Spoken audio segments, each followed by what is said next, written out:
우리의 삶에 늘 하나님의 사랑이 경험되어지고 우리 일생 동안에 하나님의 인도가 우리의 삶 가운데 펼쳐지기를 간절히 소원합니다. 5월달은 하나님께서 우리에게 주신 가정의 달입니다. 그래서 가정에 대한 말씀을 함께 묵상하고자 합니다. 또한 이 말씀을 준비한 이유는 여러 가지가 있는데, 우리 교회가 앞으로 이 소그룹을 활성화시키면서 소그룹들이 성경 공부를 하면서, 또한 목사님이 주신 말씀을 가지고 나누면서 조금 더 나아가서는 이 커피 브레이크로 말씀을 나누는 삶을 살기를 소원하면서 저희들이 준비하고 있습니다. 그래서 5월 10일에서는 소그룹 리더 세우기 1차 교육을 마쳤고, 정말 은혜롭게 마쳐서 각 교구에 소그룹 리더자들을 이렇게 배출할 수 있도록 하였습니다. 9월 달에는 아마 그분들을 통해서 각 교구에 소그룹이 하나 둘 더 생겨날 것입니다. 지금도 열심히 이 커피 브레이크로서 성경 공부하면서 삶을 나가는 모든 분들에게 하나님의 은혜가 늘 머무기를 간절히 소원합니다. 우리 예충관 유사님이 봉독한 말씀을 가지고 야곱의 가정 이야기라는 제목으로 함께 말씀을 상고하고자 합니다. 여러분이 한미준이라는 이야기를 들어보셨을 것입니다. 한국 교회의 미래를 준비하는 모임, 한미준입니다. 상당히 귀한 모임인데요, 이곳에서 이 한국 갤럽을 의뢰해 가지고 한국 개신교 교회의 교회 활동과 신앙의 의식이라는 이 자료집을 내놓게 되었습니다. 이 자료를 보면서 기독교인들이 가정 생활의 만족도에 대한 조사 결과가 나왔습니다. 기독교인의 가정 만족도입니다. 하나님을 경외하는 크리스찬들의 가정의 만족도가 얼마나 될까요? 65.7%였습니다. 그런데 놀라운데요, 안 믿는 사람들, 비크리스찬들은 얼마나 될까요? 별 차이가 없더라고요. 65.5%. 별가 0.2%밖에 차이가 안 나더라라는 사실입니다. 우리 사회는 급속도로 변화하고 있습니다.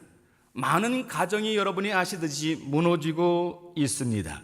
부부 사이에, 부모와 자녀 사이에 심각한 갈등이 생기고 있습니다. 우리가 예수를 믿고 받은 큰 축복이 있다고 하면은 그것은 가정의 행복일 것입니다. 그런데 현실은 그렇지 못하더라라는 사실입니다. 이민자의 가정도 아마 그럴 것입니다. 왜 그럴까요? 무엇 때문에 그럴까요? 무엇 때문에 살아계신 하나님을 믿고 있는 가정 속에서도 믿지 않는 사람의 가정과 별 차이가 없는 이런 현실을 살아가게 될까요? 그래서 저는 이렇게 생각해 보았습니다. 우리가 예수를 믿고 거듭났지만은 사람을 보는 눈은 아직 거듭나지 못했기 때문이다라는 결론에 도달아 봅니다. 사실 오늘 창세기 29장 이 야곱의 가정인 이야기 속에서도 나타나는 문제점이었습니다. 저는 야곱의 가정 이야기라는 제목을 달았지만은 조금 더 들어간다면 이렇습니다. 가정의 갈등을 어떻게 풀어야 하나라는 사실입니다. 가정마다 갈등이 있는데 그 갈등을 어떻게 풀어야 하느냐라는 사실입니다. 우리 어머니들은, 특별히 오늘 성가대에 계신 분들은 마음의 한들이 참 많아요. 아픔도 많고 슬픔도 많고 많아요. 이런 문제들을 어떻게 풀어가야 될 것인가 라는 이야기입니다. 그래서 야곱의 가정을 한번 선택해 보면서 우리 가정을 비춰볼 수 있는 시간들이 되기를 소원합니다. 야곱의 가정 이야기 정말 골치 아픕니다. 가족 사이의 갈등으로 얽히고 설키고 있습니다. 야곱의 가정이 이렇게 갈등으로 어려워진 까닭이 무엇일까요? 여러분이 수요일마다 창세기 강해가 진행되고 있지 않습니까? 얼마 있자면 끝날 텐데 커피 브레이크를 통해서 창세기 성경 공부를 합니다. 그러면서 이 야곱의 부분을 다뤘을 줄 압니다. 이 커피 브레이크 묘미, 이 귀납적인 성경 공부의 묘미가 이곳에 담겨져 있습니다. 어떻게 보면 정확한 답은 없지만 그러나 말씀을 추적해 나가다 보면은 결론에 도달하는 것이 있습니다. 저는 야곱의 가정에 야곱의 문제점이 무엇이었는가, 왜 그렇게 많은 골치 아픈 일들이 있었느냐라는 사실입니다. 그것은 야곱이 사람을 보는 눈이 잘못되었기 때문이다라는 결론에 도달하게 됩니다. 여러분 잘 아시잖아요. 야곱은 삼촌 라반 딸 중에서 둘째 딸인 라헬을 사랑했습니다. 이유는 한 가지죠. 우리가 읽지는 않았지만 29장 17절에 이렇게 표현하고 있습니다. 곱고 아름다웠더라. 곱고 아름다웠더라. 말을 바꾸면 얼굴이 예뻤더라 라는 얘기입니다. 야곱은 예쁜 여자를 좋아합니다. 아마 남자들의 속성 다 동일하리라고 봅니다. 이것이 문제입니다. 야곱은 라헬과 결혼하기 위해서 무보수 7년을 했습니다. 그러나 7년을 수일같이 지냈다 성경은 말하고 있습니다. 왜요? 사랑했기 때문에. 그런데 결혼식 날 첫날 밤에 신부가 바뀌었습니다. 아침에 일어나 보니 언니 레아였습니다. 사실 레아는 야곱의 생애에 있어서 어떻게 보면 불청객입니다. 야곱은 전혀 원치 않은 여인이었습니다. 그런데 야곱의 첫 번째 아내가 되었다라는 사실이 성경이 우리들에게 말해주고 있습니다. 그렇다면은 이때쯤이면 야곱의 마음이 청산되어야 합니다. 정리되어야 합니다. 그런데 성경을 계속 읽어보면 그렇지 않습니까? 야곱은 라헬을 연연했습니다. 라헬과 결혼하기 위해서 7년을 더 봉사합니다. 그러나 그 결과 어떤 결과를 초래했습니까? 라헬과 결혼한 뒤에 두 사람은 정말 행복했습니까? 이런 예화가 있더라고요. 선을 보게 된 두 남녀가 있습니다. 워낙 말수가 적어서 한 번도 애인이 없었다고 합니다. 남자나 여자나. 두 사람이 누구를 주선을 통해서 이 카페 구석에서 만났습니다. 커피를 시켰지만 말똥말똥 쳐다보고 있는데 그래도 남자라 먼저 입을 열었습니다. 제 이름은 철입니다. 성은 전이고요. 전철이 제 이름입니다. 남자는 사뭇 심각한 목소리로 얘기를 했습니다. 그런데 갑자기 여인이 깔깔깔깔 하면서 웃기를 시작했습니다. 남자가 아주 민망해서 물었습니다. 아니 뭐가 그리 웃었습니까? 그러자 여자가 대답했습니다. 사실은 제 이름은 이호선입니다. 그래서 두 여자는 천생연분이라 생각해서 결혼을 했습니다.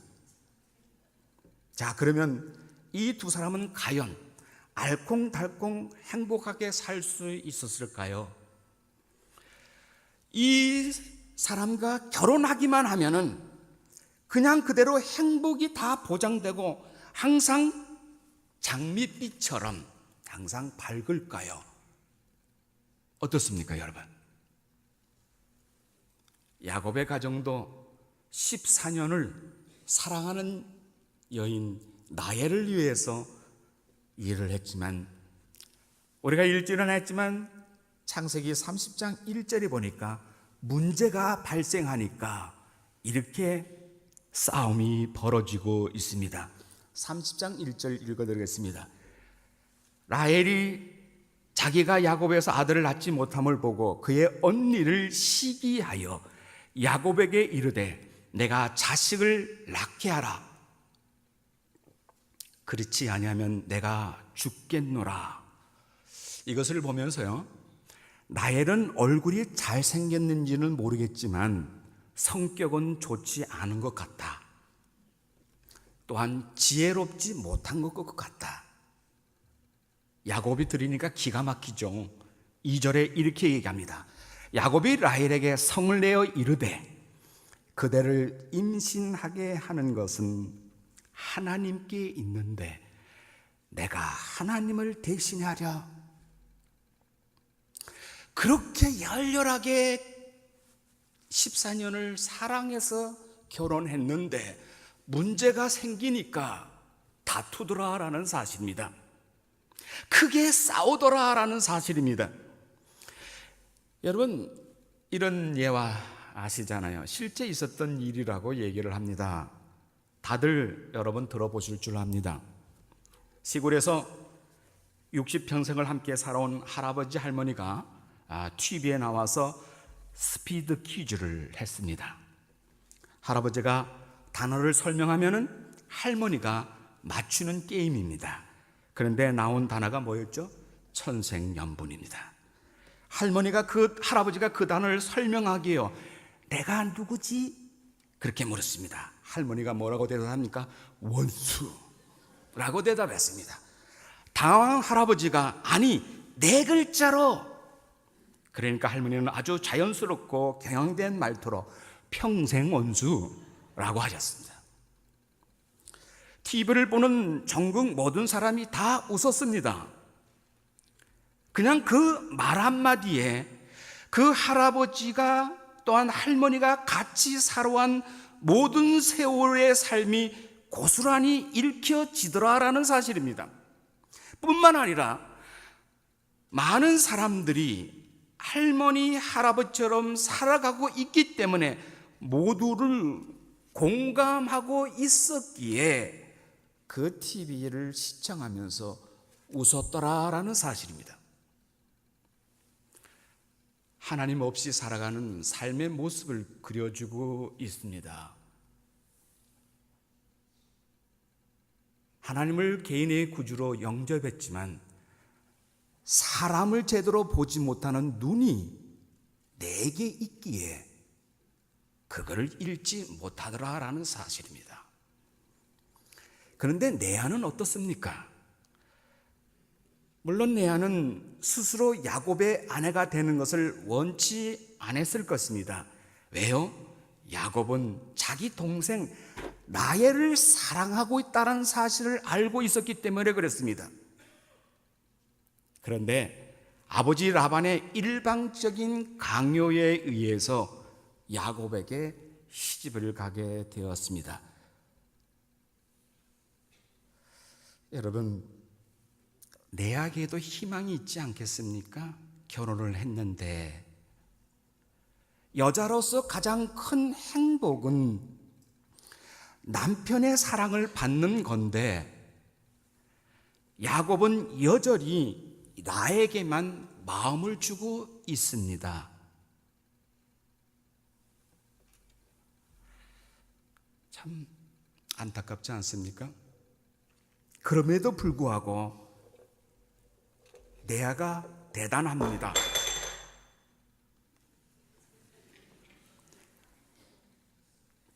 이런 일이 있었나 봅니다. 레아는 하나님을 경험하게 됩니다. 레아는 하나님의 임재를 체험하게 됩니다. 하나님이 누구이신가를 아는 여인으로서 살아갑니다. 무엇을 보고 그렇게 할 수가 있습니까? 오늘 예충관 지사님이 읽어주신 본문 때문에 그렇습니다.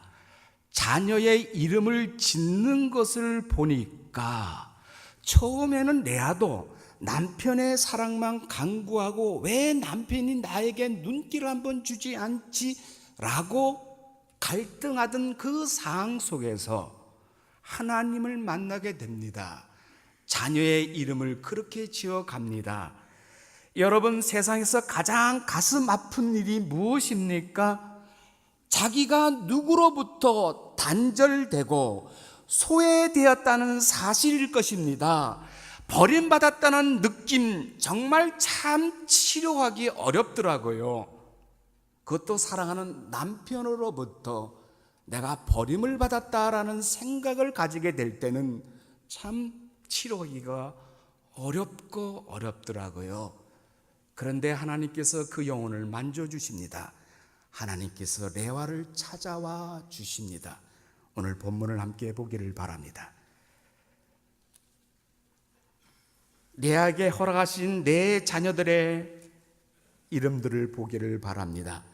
첫째 아들을 낳았습니다. 이름은 루벤이라고 지었습니다. 보라, 아들이다 라는 뜻입니다. 둘째를 낳았습니다. 시몬이라는 이름을 지었습니다. 하나님께서 내가 사랑받지 못함을 들으셨다 라는 뜻입니다.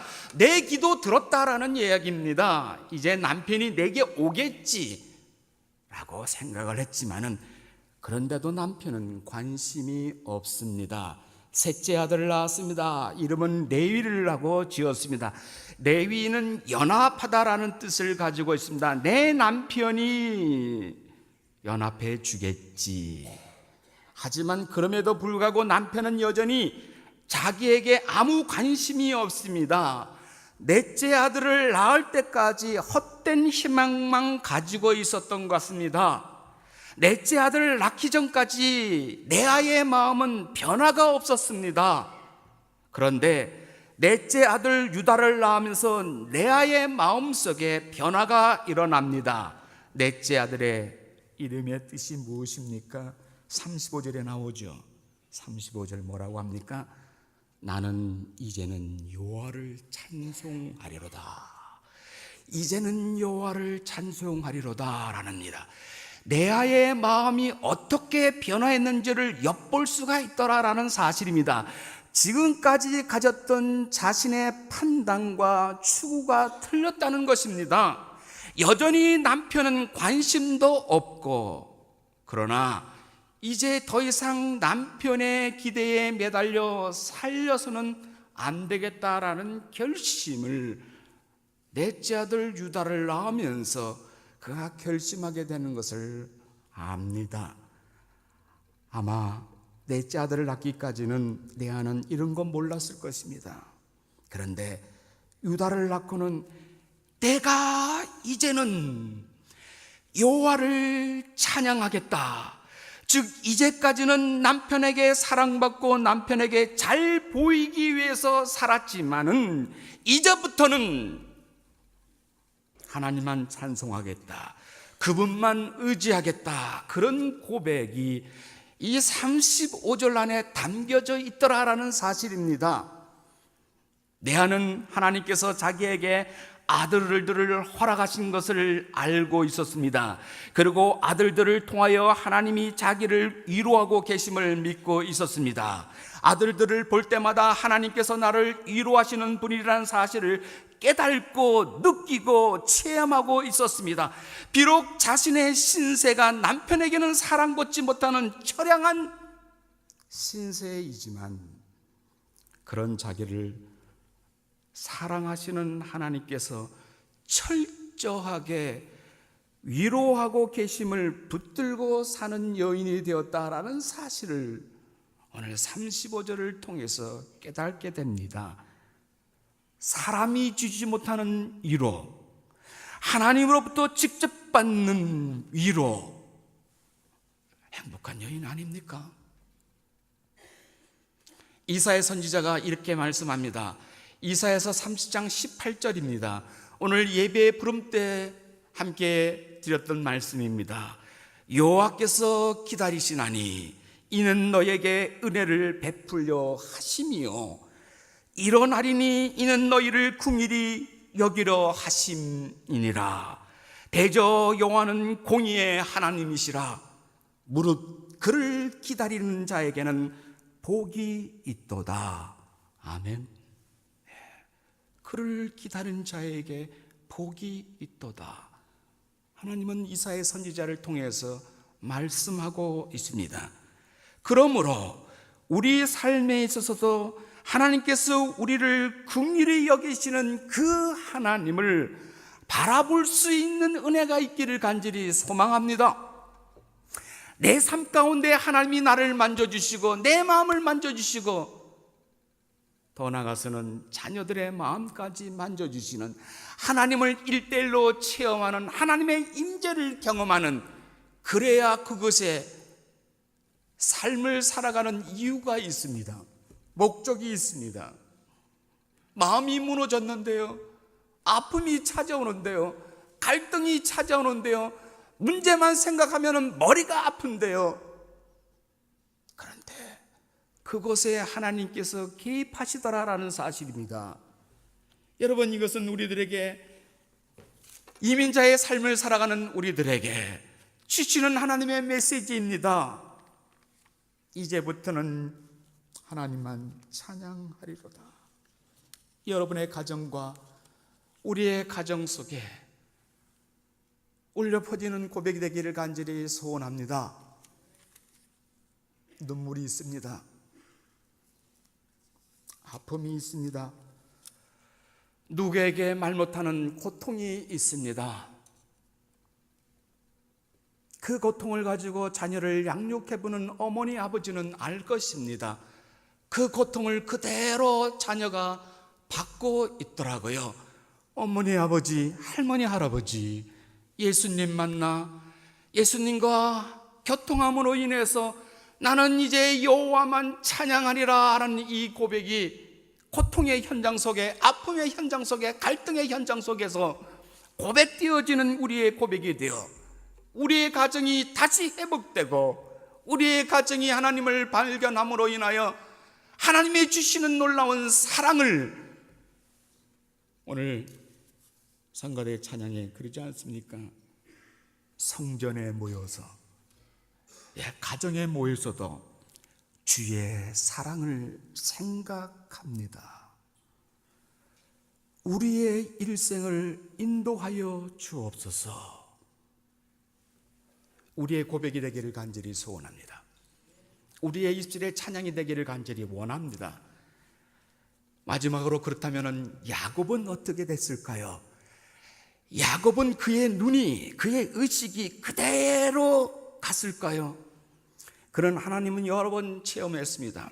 베델의 하나님을 체험했습니다.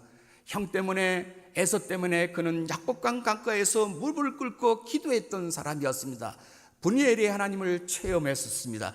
체험했음에도 불구하고 아직도 내 안에 쓴뿌리가 있기에, 아직도 인간의 본성이 있기에 하나님이 원하시는 방향을 제시해주고 있으면서도 내 이 못난 자아가 하나님의 계획을 받아들이는데 방해가 되더라는 사실입니다. 그런데 말년에 가니까 야곱이 놀랍게 변화하는 모습을 보게 됩니다. 사랑하는 라헬은 하나님의 부름을 받을 때 창세기 30장 19절에 이렇게 말하고 있습니다. 에브라함 길가에 묻었더라. 그런데 레아가 세상을 떠난 후에는 할아버지 할머니의 무덤 곁, 아브라함과 사라의 무덤 곁, 아버지 어머니의 무덤 곁, 이삭의 부부가 장사되었던 묘소에 장사를 지냅니다. 그리고 야곱은 임종을 앞두고 이렇게 유언을 합니다. 나의 시신을 레아를 모셨던 그 장소에 함께 장사해 달라고 자녀들에게 유언을 하고 있습니다. 야곱이 늦게서야 하나님의 안목으로 바라봅니다. 레아를 바라봅니다. 우리 성경 함께 찾아보겠습니다. 창세기 49장입니다.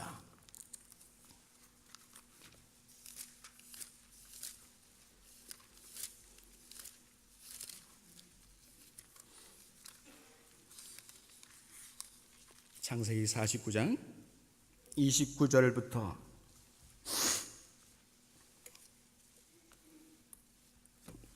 창세기 49장 29절부터 봅니다. 우리 함께 보겠습니다. 그가 그들에게 명하여 이르되 내가 내 조상들에게로 돌아가리니 나를 햇사람 에브론의 밭에 있는 굴에 우리 손주와 함께 장사하라. 30절 같이 읽습니다.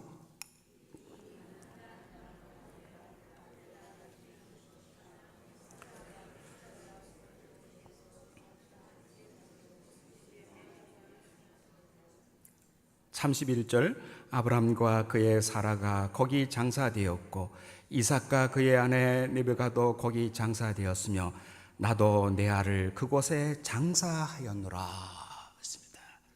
여러분, 내 알을 가정묘지에다가 모시는 이런 결과를 초래하게 됩니다. 그러므로 마지막으로 이런 질문을 던져봅니다.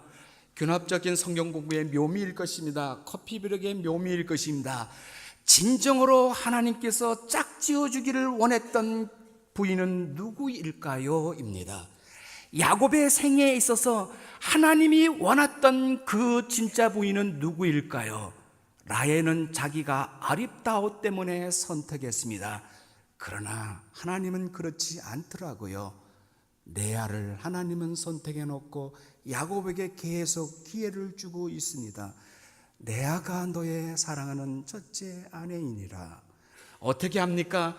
이 말씀을 보아도 알겠죠. 창세기 49장 20절부터 31절에 나타나 있는 가정묘지의 묘시는 그 모습을 보면서 알고요. 또 하나 아는 것은 무엇입니까? 예수 그리스도가 누구를 통해서 이 땅에 태어나십니까? 온 인류의 구원을 이끄실 메시아를 배출하게 되는 자손은 누구의 자손입니까? 네 번째 아들 유다. 이제는 여호와를 찬양하리라고 고백했던 그 유다의 자손을 통해서 우리의 구세주 예수 그리스도가 탄생되더라라는 사실입니다. 그러므로 레아는 하나님께서 야곱에게 주신 하나님의 계획 속에 담겨져 있는 귀한 사람이라는 것을 보게 됩니다. 사랑하신 성도 여러분, 우리가 삶을 살아갈 때 어려움이 있습니다. 아픔도 있습니다. 눈물도 있습니다. 고통도 있습니다. 가정의 갈등도 있습니다. 그러나 기억하십시오. 하나님께서 이 문제를 허락하신 이유가 무엇인지 내 눈이 열려 하나님의 귀한 법을 보게 해달라고 해요. 하나님, 내가 이것을 깨달을 수 있는 은혜를 달라고요. 하나님, 내가 영안의 눈을 띄게 해달라고요. 사람을 보는 눈을 달라고요. 우리는 몸부림쳐야 할 것입니다. 내 자녀를 보는 눈, 내 아내를 바라보는 눈, 내 남편을 바라보는 눈, 이웃을 바라보는 이 눈을 가지고 하나님께서 우리에게 부어진 은사를 가지고 섬길 수 있는, 그러므로 섬길 때마다 기쁨이 일어나고 하나님께서 나에게 주신 이 사역의 현장 속에서 주님이 부르시는 그날까지 함께 기쁨을 가지고 삶을 살아갈 수 있는 우리 교회, 필그림 교회, 우리 가정, 여러분의 가정 되기를 간절히 소원합니다.